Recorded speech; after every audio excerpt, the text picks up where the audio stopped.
Hello વિદ્યાર્થી મિત્રો, આપ સૌનું આપણી આ યુટ્યુબ ચેનલ પર હાર્દિક સ્વાગત છે. આજે હું લઈને આવી છું ધોરણ 11 વિષય સંસ્કૃત પાઠ 4 દશકમ ધર્મલક્ષણમમાં સ્વાધ્યાયનું સંપૂર્ણ સોલ્યુશન. તો ચાલો આપણે આગળ વધીએ. પરંતુ તે પહેલાં જો તમે આપણી આ યુટ્યુબ ચેનલને લાઈક, શેર અને સબસ્ક્રાઈબ ન કરી હોય તો જરૂરથી કરજો. પ્રશ્ન 1. નીચે આપેલા વિકલ્પમાંથી સાચો વિકલ્પ પસંદ કરીને લખવાનો છે. પહેલું, ય આત્માના ગતિમ ઈચ્છેત સ ખાલી જગ્યા ભજેત, તો એની માટે જવાબ આપ્યો છે સી ધૃત્યમ. બીજું, કહ દ્વિજ ઉચ્ચયતે, જવાબ છે એ દાંતઃ. ત્રીજું, કિમ કાર્યમ અકાર્ય વા વેત્તિ, જવાબ આપ્યો છે ડી બુદ્ધિ. ચોથું, પરોક્ષાર્થસ્ય દ્રશકમ દશકમ કિમ અસ્તિ, જવાબ આપ્યો છે સી વિદ્યા. પાંચમું, કિમ અભ્યંતરમ શૌચમ, જવાબ આપ્યો છે બી ભાવ સંશોધિત. આગળ પ્રશ્ન 2. નીચેના પ્રશ્નના સંસ્કૃત ભાષામાં ઉત્તર લખો. પહેલું, ધર્મસ્ય કતિ લક્ષણાની, જવાબ ધર્મસ્ય 10 લક્ષણાની સંતિ. બીજું, અન્યદિએ તૃણે કાચવને ચ મનસા વિનિવૃતે કિમ, જવાબ ઉત્તર આપ્યો છે અન્ય દ્વિતીય તૃણે કાંચને ચ વા મનસા વિનિવૃત્તિ અસ્તેય વર્તતે. ત્રીજું, સત્યસ્ય કિમ લક્ષણમ, જવાબ યદ યથાર્થ કથનમ સર્વલોકસુખ પ્રાપ્તપ્રદમ અસ્તિ તત સત્યસ્ય લક્ષણમ. ચોથું, શાસ્ત્રમ કસ્ય લોચનમ, જવાબ શાસ્ત્રમ સર્વસ્ય લોચનમ વર્તતે. પાંચમું, કહ વ્યસને ન શોચતી, ઉત્તર દાંતઃ દ્વિજ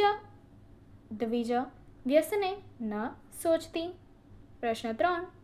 ક વર્ગને અને ખ વર્ગને યોગ્ય રીતે જોડો.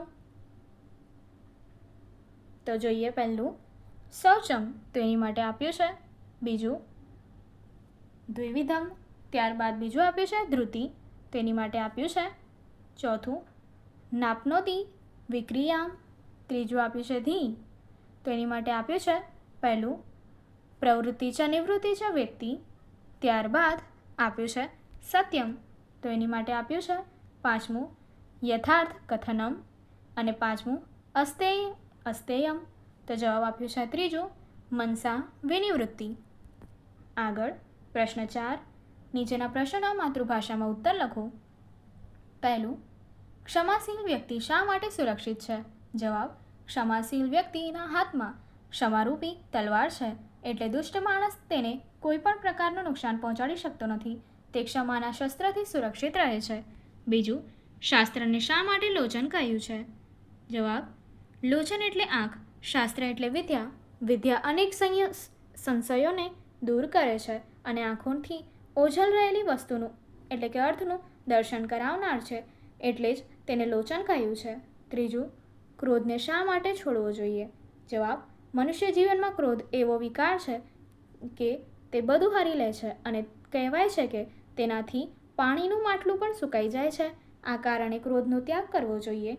ચોથું, જે બંધન અને મોક્ષ બંનેને જાણે છે તેને કેવા પ્રકારની બુદ્ધિ કહેવાય છે, જવાબ તે પ્રવૃત્તિ નિવૃત્તિ, કાર્ય અકાર્ય, ભય અભય અને બંધન મોક્ષને યથાવત જાણે છે તે સાત્વિક બુદ્ધિ કહેવાય છે. પાંચમો પ્રશ્ન, વિવરણાત્મક નોંધ લખો.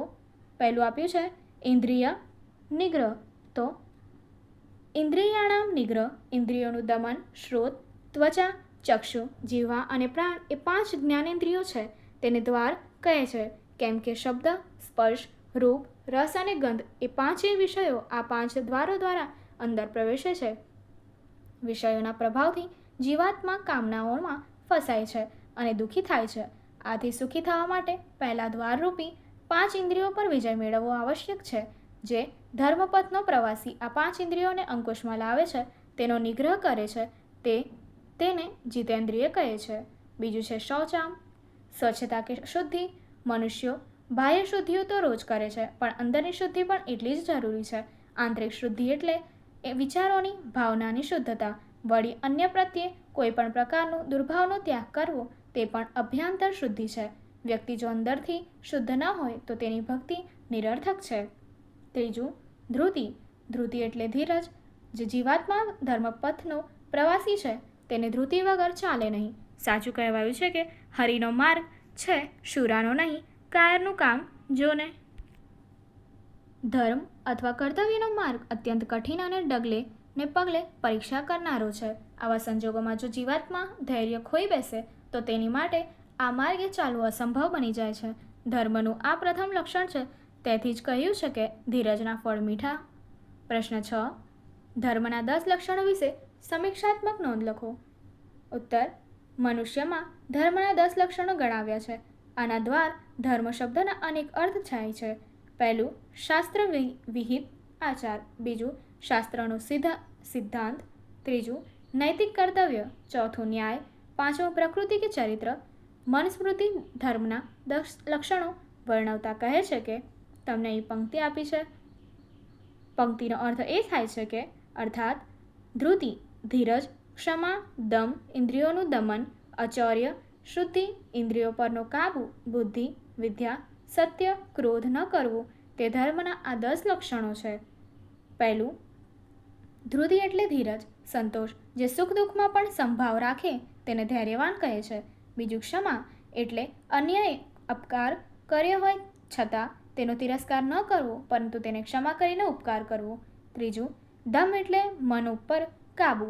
મનસો દમનમ દમ શીતાત પાદિત વંદવ સહિષ્ણુતમ દમ. ટાળ તડકો વગેરે દ્વંદ્વોને સહન કરવા તેમ દમ કહેવાય છે. ચોથું, અસ્તેય એટલે અન્યાયથી પારકું ધન લેવું નહીં કે મનથી પણ તેમાં લાલચ રાખવી નહીં તે. પાંચમું, શૌચ અર્થાત માટી તથા પાણીથી શરીરની સફાઈ રાખવી તે અને મન પણ પવિત્ર વિચારોવાળું રાખવું તે. છઠ્ઠું, ઇન્દ્રિય નિગ્રહ કરવો અર્થાત આંખ કાન જીભ વગેરે ઇન્દ્રિયોમાં એને કાબૂમાં રાખવી. સાતમું, બુદ્ધિ એટલે સાત્વિક ભાવવાળી બુદ્ધિ જેના દ્વારા શાસ્ત્ર વગેરેના તત્વોનું જ્ઞાન પ્રાપ્ત કરવું. આઠમું, વિદ્યા એટલે યથાર્થ આત્મજ્ઞાન. નવમું, સત્ય એટલે સાચું સંપૂર્ણ જ્ઞાન હોવું. દસમું, અક્રોધ અર્થાત ક્રોધ ઉત્પન્ન થવાનું કારણ હોય છતાં તેને ક્રોધને ઉત્પન્ન ન થવા દેવો તે. ક્રોધનો ત્યાગ કરવો જ ઉત્તમ છે કારણ કે ક્રોધ દાન પ્રયત્ન તપ થકી પ્રાપ્ત કરેલા પુણ્યોનું પણ નાશ કરે છે. આ પ્રમાણે ધર્મનું સ્વરૂપ 10 પ્રકારનું છે. જે મનુષ્યો ધર્મના 10 લક્ષણોને સારી રીતે જાણે છે તેનું પાલન કરે છે તેઓ પરમ ગતિને પ્રાપ્ત કરે છે. પ્રશ્ન 7. નીચેની પંક્તિઓ સંદર્ભ જણાવો. પહેલું આપ્યું છે સહદાંતો દ્વિજેત ઉચ્ચયતે. અનુવાદ: તે દમનશીલ સંયમી દ્વિજ કહેવાય છે. સ્પષ્ટીકરણ: પ્રત્યુત શ્લોકમાં દશકમ ધર્મલક્ષણમ નામના પદ્યપાઠમાં આવતા દમ એ શીર્ષક નીચે લખેલા શ્લોકમાંથી ઉદ્ભવ કરવામાં આવેલો છે. આ શ્લોકમાં દમ એટલે સંયમ, મન ઉપરનો કાબુ અર્થાત સંયમનું મહત્વ દર્શાવવામાં આવ્યું છે. મન જ બંધન અને મોક્ષનું કારણ બને છે. જે મોટા કાર્ય માટે હર્ષ પામતો નથી અને આપત્તિમાં શોક કરતો નથી તે ખરેખર પ્રજ્ઞાવાન બુદ્ધિમાન પુરુષ છે. તે દમનશીલ સંયમી દ્વિજ કહેવાય છે. દાંત એટલે કે દમનશીલ કે સંયમી દ્વિજ એટલે જેનો ઉપનયન સંસ્કાર થયો છે. બીજી વાર જન્મનાર પ્રથમ માતા પિતાને ત્યાં અને પછી વિદ્યા પ્રદાન કરનાર ગુરુ કે આચાર્ય ત્યાં એમ 2 વાર જન્મનાર સુશિક્ષિત માણસ. આ શ્લોકમાંની દાંત શબ્દ 10